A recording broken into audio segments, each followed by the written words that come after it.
Hi friends, అందరికీ నా హృదయపూర్వక నమస్సుమాంజలిలు. లూయిస్ ఎల్హే గారి సొంత కథ 2వ భాగం. నా బాల్యంలో నేను అనుభవించిన హింస, దానికి తోడు అనర్హురాలినన్న భావనలు నాలో అలాగే జీవించి ఉన్నాయి. అందువల్ల నా జీవితంలో నేను ఆకర్షించే మగవారంతా నన్ను సరిగ్గా చూసుకునేవారు కాదు. కొన్నిసార్లు కొట్టేవారు కూడా. ఒకవేళ నన్ను నేను అర్థం చేసుకుని ఉండకపోయి ఉంటే అలాంటి వారిని ఆకర్షించుకుంటూ అలాంటి హింసే పడుతుండేదానినేమో. క్రమంగా నేను పాజిటివ్ ఆలోచన విధానాలను సాధన చేయగా నా ఆత్మవిశ్వాసం, నా యోగ్యత పెరిగి అలాంటి వ్యక్తులు నా జీవితంలోంచి పూర్తిగా వెళ్ళిపోయారు. అచేతనంగా నేను హింసించబడతాననే ఆలోచన విధానాలు నన్ను వదిలిపెట్టేశాయి. నేను వారి ప్రవర్తనలను తప్పుపట్టను. ఒకవేళ ఆ ఆలోచన విధానాలే నాలో లేకుంటే వారు నన్ను ఆకర్షించేవారే కాదు కదా. ఇప్పుడు నా చైతన్యంలో ఆడదాన్ని హింసించే మగవాడే లేడు. అందువలన నాకు అలాగే జరుగుతోంది. నా ఆలోచన విధానాలు అటువంటి వారిని అస్సలు ఆకర్షించవు.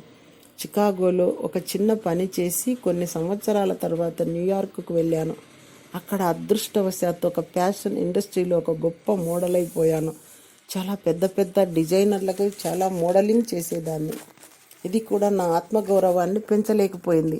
ఇది ఇంకా నాలో నేను తప్పులు వెతుక్కోవడానికి తప్ప ఇంకా దేనికి పనికి రాలేదు. నా సొంత సౌందర్యాన్ని గుర్తించడానికి నేను నిరాకరించుకున్నాను. అలా ఆ ఫ్యాషన్స్ ఇండస్ట్రీలో ఎన్నో సంవత్సరాలు ఉన్నాను. అటువంటి పరిస్థితుల్లో ఒక మంచి చదువుకున్న బ్రిటన్ వ్యక్తి నన్ను పెళ్లి చేసుకున్నాడు. మేమిద్దరము కలిసి ప్రపంచమంతా తిరిగాము. చాలా సుసంపన్నంగా జీవించాము. అమెరికాలోని వైట్ హౌస్ కూడా డిన్నర్ చేశాము. మోడల్గా ఉండి అంత గొప్ప సంపన్నుడికి భార్యగా ఉండి కూడా నన్ను నేను ఇంకా తక్కువగానే, అయోగ్యురాలిగానే చూసుకుంటున్నాను. నా అంతరంగంలోకి తొంగి చూసుకునేదాకా నాకు అసలు కారణం బోధపడలేదు. మా పెళ్లి జరిగి 14 సంవత్సరాల తర్వాత నా భర్త ఇంకొక ఆమెను పెళ్లి చేసుకోవాలని నన్ను విడాకులు అడిగారు. అప్పుడు నా అంతరంగంలో ఉన్న విశ్వాసం ఏమిటంటే మంచి చాలా కాలం నిలవదు అని. అవును, నేను చాలా కృంగిపోయాను. అలాగే జీవనం కొన్నాళ్ళు సాగింది. నా జీవితంలో ఏదో మార్పు సంభవించబోతుందన్న భావన కలిగింది. అలాంటి సమయాల్లో నాకు ఒక న్యూమరాలజిస్ట్ పరిచయమై ఓ చిన్న సంఘటనతో నా జీవితం అంతా మారిపోతుందని చెప్పాడు. ఆ సంఘటన చాలా చిన్నది.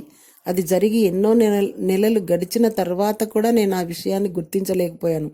అనుకోకుండా న్యూయార్క్ నగరంలో చర్చ్ ఆఫ్ రిలీజియస్ సైన్స్ వారి ఆధ్వర్యంలో ఒక సెమినార్కు హాజరయ్యాను. వాళ్ళు నేర్పించే జ్ఞానం అంతా నాకు చాలా కొత్తగా, ఆసక్తిగా ఉంది. నా అంతరంగంలోంచి ఏదో అంతర్వాణి జాగ్రత్తగా వినని ప్రోద్బలిస్తోంది. అలాగే చేశాను. వాళ్ళ దగ్గరికి ఆదివారం క్లాసుకి వెళ్ళడమే కాకుండా నేను క్లాసెస్ నిర్వహించడం ప్రారంభించాను. నాకు అందం పట్ల, ఫ్యాషన్ల పట్ల ఆసక్తి తగ్గిపోయింది.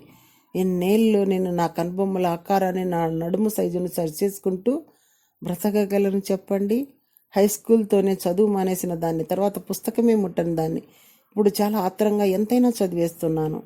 నేను చదివిన పుస్తకాలన్నీ మెటాఫిజిక్స్, మరి హీలింగ్ల గురించి. ఆ చర్చ్ ఆఫ్ రిలీజియన్ సైన్స్ నాకు ఒక కొత్త ఇల్లుగా మారిపోయింది. నా జీవితం సాధారణంగా సాగిపోతున్న ఈ కొత్త కోర్సుతోనే నా జీవితంలో చాలా భాగం నిండిపోయింది. 3 ఏళ్ల తర్వాత నేను ఆ కోర్సు బోధించేందుకు తర్వాత సంపాదించే పరీక్ష పాస్ అయ్యాను. వారు నాకు ప్రాక్టీస్ పెట్టుకోవడానికి లైసెన్స్ కూడా ఇచ్చారు. ఇలా చాలా రోజుల క్రితమే నేను చర్చ్ కౌన్సిలర్గా నా కెరీర్ను నేను ప్రారంభించాను.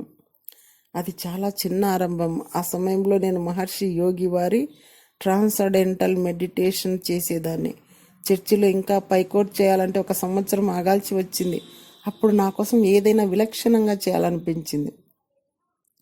6 నెలల పాటు మహర్షి యోగి వారి కాలేజీకి వెళ్ళాను. అది మహర్షి ఇంటర్నేషనల్ యూనివర్సిటీ. ఈ కాలేజీలోన లోవాలోని ఫెయిర్ ఫీల్డ్ అనే ప్రాంతంలో ఉంది. ఆ సమయంలో అదే నాకు సరైన స్థలం. అక్కడ ప్రతి సోమవారం ఓ కొత్త సబ్జెక్టుని ఎంపిక చేసుకునేవాళ్ళం. ఆ సబ్జెక్టులన్నీ నేను అంతకుముందే కేవలం విన్నవి మాత్రమే. బయాలజీ, కెమిస్ట్రీ లాంటివే కాకుండా ఐన్స్టీన్ రిలేటివిటీ థియరీ లాంటి వాటిని కూడా చదివేవాళ్ళం. ప్రతి శనివారం ఒక పరీక్ష ఉండేది. ఆదివారం సెలవు. మళ్ళీ సోమవారం నుండి కొత్త సబ్జెక్ట్ ప్రారంభం. అలా జరిగిపోయేవి ఆ కాలేజీలో రోజులు. న్యూయార్క్లో లాగా నా జీవితం ఎటువంటి ఒడిదుడుకులకు నోచుకోలేదు. డిన్నర్ తర్వాత చదువుకోవడానికి మా రూమ్స్కి వెళ్ళే వాళ్ళం. ఆ క్యాంపులలో చదువుకునే వాళ్ళల్లో నేనే చాలా పెద్దదాన్ని. మరి ఆ క్యాంపస్లో ప్రతి క్షణం ఆస్వాదించేదాన్ని కూడా నేనే. పొగ తాగడం, వైన్ త్రాగడం, డ్రగ్స్ వేసుకోవడం లాంటి వాటికి అక్కడ స్థానం లేదు. రోజుకి 4 సార్లు ధ్యానం చేసేవాళ్ళం. నేను ఆ స్థలం వదిలి వెళ్ళే నాటికి ఎయిర్పోర్ట్లో సిగరెట్ పొగ పీల్చినా కూడా పడిపోతానేమో అన్నంతగా తయారయ్యాను. Thank you.